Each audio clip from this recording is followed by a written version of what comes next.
Assalamualaikum warahmatullah. Welcome to my channel Murad Private Center. Dear students, বরাবরের মতো আমি তোমাদের সামনে আবারও হাজির হয়েছি আরো একটি নতুন ভিডিও নিয়ে। তো সবাইকে ভিডিওটি সম্পূর্ণ দেখার অনুরোধ রইল, তাহলে অনেক কিছু শিখতে পারবে। তো ডিয়ার স্টুডেন্টস, আমরা আজকে শিখব কমপ্লিটিং সেন্টেন্স রুলস বাংলার বাংলা অর্থ সহ উদাহরণ এর পার্ট 3। অর্থাৎ কমপ্লিটিং সেন্টেন্সের গত আরো দুটি ভিডিওতে কিছু নিয়ম দেওয়া আছে, অবশ্যই সেই নিয়মগুলো দেখবে, তাহলেই এই ভিডিওটি ভালো বুঝতে পারবে বা এই ক্লাসটি ভালো বুঝতে পারবে। তো ডিয়ার স্টুডেন্টস, আজকের কমপ্লিটিং সেন্টেন্সের 5 নম্বর রুলস থাকছে। আজকের কমপ্লিটিং সেন্টেন্সের রুলস নাম্বার 5 থাকছে নো সোনার হ্যাড, অর্থাৎ করতে না করতে no sooner had dot dot দেন থাকে, এভাবে করতে হবে। তো নো সোনার হ্যাড অর্থ হচ্ছে করতে না করতে।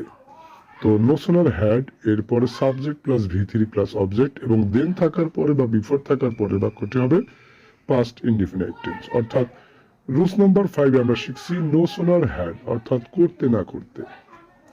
তো নো সোনার হ্যাড এর দুইটি ক্লোজ থাকে।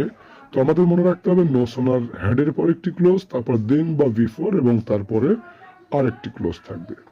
অর্থাৎ নো সোনার হ্যাড এর পরের বাক্যটি হবে পাস্ট পারফেক্ট টেন্স, মাঝে থাকবে দেন বা বিফোর এবং তার পরের বাক্যটি হবে অর্থাৎ কমপ্লিটিং হবে পাস্ট ইনডিফিনিট টেন্স। তো আমরা স্ট্রাকচারটি তুলে রাখার চেষ্টা করব। অর্থাৎ no sooner had plus subject plus V3 plus object, অর্থাৎ এটি একটি পাস্ট পারফেক্ট টেন্স এবং মাঝে দেন বা হোয়েন এর পরের বাক্যটি হবে subject plus V2 plus object, অর্থাৎ পাস্ট ইনডিফিনিট টেন্স। তো আশা করি সবাই বুঝতে পেরেছো এবং আমরা কিছু উদাহরণের মাধ্যমে এই বাক্যগুলো বোঝার চেষ্টা করব। No sooner had I reached the station. No sooner had I reached the station, অর্থাৎ এটি একটি পাস্ট পারফেক্ট টেন্স। তো আমরা দেনের পরে দ্য ট্রেন লেফট, অর্থাৎ ট্রেনটি ছেড়ে দিল। লিভের পাস্ট ফর্ম আমরা লেফট ব্যবহার করেছি। অর্থাৎ দেনের আগের বাক্যটি পাস্ট পারফেক্ট টেন্স এবং দেনের পরের বাক্যটি হবে past indefinite tense. No sooner had I reached the station then the train left, অর্থাৎ আমি স্টেশনে পৌঁছাতে না পৌঁছাতেই ট্রেনটি চলে গেল বা ট্রেনটি ছেড়ে দিল। আমি স্টেশনে পৌঁছাতে না পৌঁছাতেই ট্রেনটি চলে গেল। No sooner had we entered the room then they started clapping, অর্থাৎ দিনের আগের বাক্যটি আছে পাস্ট পারফেক্ট টেন্স এবং দিনের পরের বাক্যটি কমপ্লিটিং হয়েছে পাস্ট ইনডিফিনিট টেন্স। অর্থাৎ মনে রাখতে হবে যদি ওরা দেন দেয়, প্রশ্নে দেন থাকে, তাহলে আমাদের দেন দেওয়া লাগবে না। আর যদি প্রশ্নে দেন বা হোয়েন না থাকে, তাহলে দেন বা হোয়েন দেওয়ার পরে বাক্যটি পাস্ট ইনডিফিনিট টেন্সে করতে হবে। তো আমরা no sooner had entered the room then the started clapping, অর্থাৎ আমি কক্ষে প্রবেশ করতে না করতেই তারা হাতে তালি দেওয়া শুরু করলো। অর্থাৎ একটি কাজ শেষ হতে না হতেই আর একটি কাজ আরম্ভ হওয়া, এরূপ অর্থ প্রকাশ করবে। No sooner had the teacher entered the class. No sooner had the teacher entered the class than the students kept quiet. No sooner had the teacher entered the class than the students kept quiet, অর্থাৎ শিক্ষক শ্রেণীকক্ষে প্রবেশ করতে না করতেই শিক্ষার্থীরা চুপ হয়ে গেল। অর্থাৎ একটি কাজ শেষ করতে না করতেই আরেকটি কাজ আরম্ভ হওয়া। শিক্ষক শ্রেণীকক্ষে প্রবেশ করতে মানে এই কাজটা প্রবেশ করা শেষ হতে না হতেই শিক্ষার্থীরা কি হলো, চুপ হয়ে গেল। অর্থাৎ একটি কাজ শেষ করতে না করতে আরেকটি কাজ আরম্ভ হওয়া। তো আমরা আরো কিছু উদাহরণ লক্ষ্য করি। No sooner had we seen Eva. No sooner had we seen Eva, then she started waving. No sooner had we seen Eva, then she started waving. অর্থাৎ আমরা ইভাকে দেখতে না দেখতে সে হাত দোলাতে শুরু করলো। আবার লক্ষ্য করে no sooner had we watchman seen the police officer, then he started saluting. No sooner had the watchman seen the police officer, then he started saluting. অর্থাৎ প্রহরী পুলিশ অফিসারকে দেখতে না দেখতেই স্যালুট দিতে শুরু করলো। অর্থাৎ একটি কাজ শেষ করতে না করতেই আরেকটি কাজ আরম্ভ হওয়াকে বোঝায়। তো আশা করি সবাই নো সোনার হ্যাড এর নিয়মটি বুঝতে পেরেছো। তো আমরা এখন দেখবো রুলস নাম্বার 6, অর্থাৎ হার্ডলি হ্যাড। এটার অর্থ করতে না করতেই, অর্থাৎ রুলস একই হবে।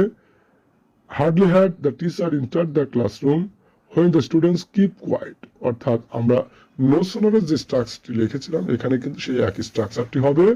হার্ডলি হ্যাড এর পরের বাক্যটি হবে পাস্ট পারফেক্ট টেন্স, শুধুমাত্র দিনের স্থানে হবে হোয়েন এবং তার পরের বাক্যটি একই রকম পাস্ট ইনডিফিনাইট টেন্স হবে, অর্থাৎ স্ট্রাকচারটি এভাবে লিখবে hardly had plus subject plus V3 plus object plus when plus subject plus V2 plus object. তো hardly had the teacher entered the classroom when the students keep quiet. শিক্ষক শ্রেণীকক্ষে প্রবেশ করিতেই শিক্ষার্থীরা চুপ হয়ে গেল, অর্থাৎ এটিও একটি বোঝাচ্ছে কাজ শেষ করতে না করতে আরেকটি কাজ আরম্ভ হওয়াকে বোঝানো হয়েছে। Hardly had I seen Sam, hardly had I seen Shyam when he start walking. Hardly had I seen Sam when she start walking, অর্থাৎ আমি শ্যামকে দেখতে না দেখতে সে হাঁটা শুরু করলো। তো আশা করি সবাই স্ট্রাকচারটি বুঝতে পেরেছো বা এই নিয়মটি বুঝতে পেরেছো, এবং আমরা রুলস নাম্বার 7-এ যাচ্ছি। রুলস নাম্বার 7, স্কার্টসলি হ্যাড অর্থাৎ করতে না করতেই। স্কার্টসলি হ্যাড অর্থাৎ করতে না করতেই একই রকম স্ট্রাকচার হবে, hardly had plus subject plus V3 plus object, মাঝে এই দেন এবং তারপরে বাক্যটি পাস্ট ইনডিফিনাইট টেন্স হবে। Scarcely had the teacher seen the students when she start studying. Studying অর্থাৎ শিক্ষককে দেখতে না দেখতে শিক্ষার্থীরা পড়তে শুরু করলো, অর্থাৎ মনে রাখতে হবে এই স্ট্রাকচারটা আমরা কিছুক্ষণ পরে উদাহরণ দেখানোর পরে দিয়ে থাকবো। তো এখন লক্ষ্য করছি উদাহরণ number, scarcely had John start the journey when it start raining, অর্থাৎ জন ভ্রমণ শুরু করতেই বৃষ্টি শুরু হলো।